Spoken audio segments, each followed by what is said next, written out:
உங்கள் குடும்ப உறுப்பினர்களோ உங்களுக்கு வேண்டியவங்களோ உங்கள் நண்பர்களோ யாராவது சட்டத்துக்கு புறம்பாக அடைக்கப்பட்டிருக்காங்களா? உடனடியாக நீங்கள் செய்ய வேண்டியது அருகில் உள்ள காவல் நிலையத்தில் போய் புகார் கொடுங்க.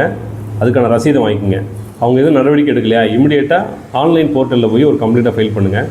அதுலேயும் நடவடிக்கை எடுக்காத பட்சத்தில் காவல்துறை உயர் அதிகாரிகள்கிட்ட ஒரு கம்ப்ளைண்ட்டை ஃபைல் பண்ணி இமிடியேட்டாக நடவடிக்கை எடுக்க சொல்லுங்கள். ஒருவேளை அதுவுமே நடக்கலையா, நீங்கள் உங்கள் லிமிட்டில் வரக்கூடிய உயர்நீதிமன்றத்தில் நேரடியாக ஒரு வழக்கு தாக்கல் செய்யலாம். அந்த வழக்கின் பெயர் தான் ஹேபியஸ் கார்பஸ் மனு, அதாவது ஆட்கொணர்வு மனு அப்படின்னு தமிழில் சொல்லுவாங்க. உயர்நீதிமன்றத்தில் நீங்கள் நேரடியாக தாக்கல் செய்யலாம். 2 நீதிபதிகள் கொண்ட அமர்வில் அந்த வழக்கு வரும்.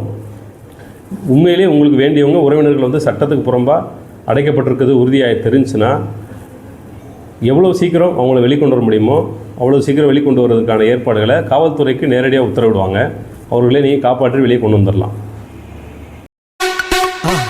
மறக்காம சர்ப்ரைஸ் பண்ணுங்க. தேங்க்யூ.